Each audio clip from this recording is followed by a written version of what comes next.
Mga minamahal kong kapatid kay Kristo, sa ika-31 taon ng pagtatanghal ng sinakulo ng Entablado del Teatro de las Piñas, tayo po ay muling tinatawag sa isang malalim at makabuluhang panawagan. Pagsisihan ninyo at talikdan. Ito po ang panawagan ni Jesus noong simulan niya ang kanyang pampublikong misyon. Isang panawagan na nanatiling buhay at napapanahon hanggang ngayon. Ang salita pong pagsisisi ay hindi lamang pag-amin sa kasalanan. Ito po ay metanoia, isang pagbabago ng isip at puso. Ito po ay pagbabalik loob.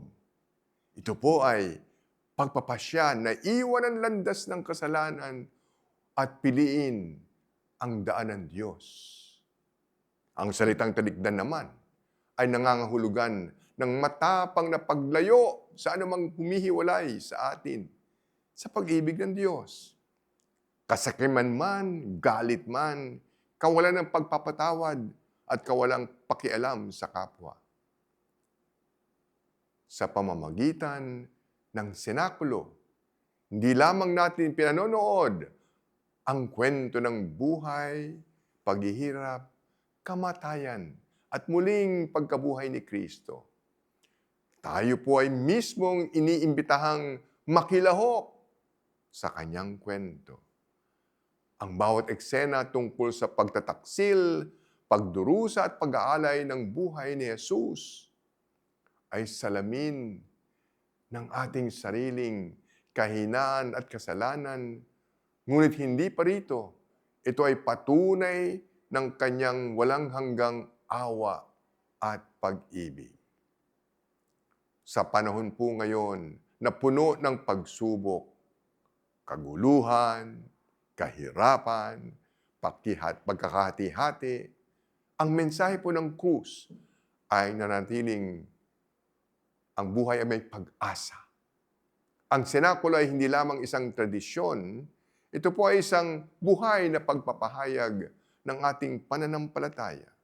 Ito po ay bahagi ng mayamang kultura at sining ng Las Piñas na patuloy na nagbibigay buhay sa ating pagiging isang Kristiyanong bayan.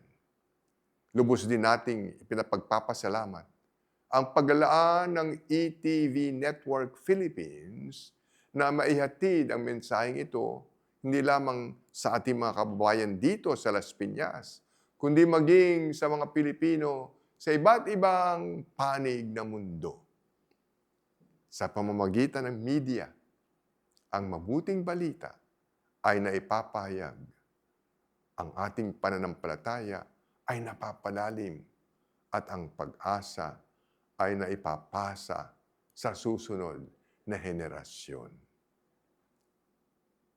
Aking pinagdarasalan nawa ang pagtatanghal na ito ay hindi lamang maging palabas, kundi maging panalangin.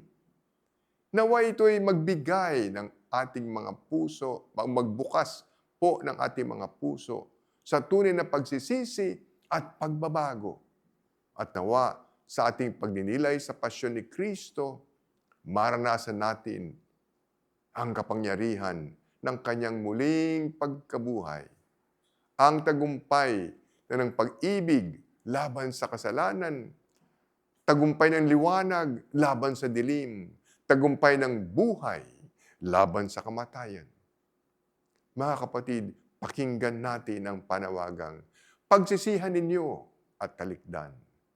Sapagkat sa bawat tunay na pagbabalik loob ay may bagong simula. At sa bawat pusong nagbabalik sa Diyos, may pag-asang sumisilang. Kaya po, pagpalain tayong lahat ng Panginoon. Ang aking mensahe lang po, muli, sana naway maging makabuluhan ang ating pagdiriwang o ang ating pagpasok sa Paschal Triduum, Paschal Mystery, ang buhay pagpapakahirap, pagkamatay at muling pagkabuhay ng Panginoon. Happy Easter! Enjoy your celebration of Holy Week.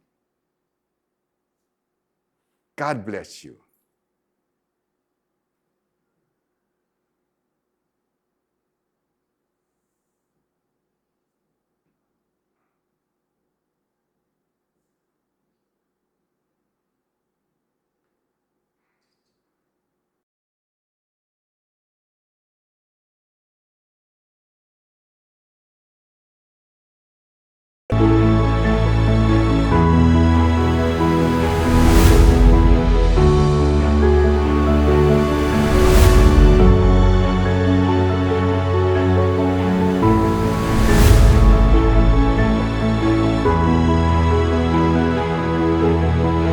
You're watching ETVN Philippines.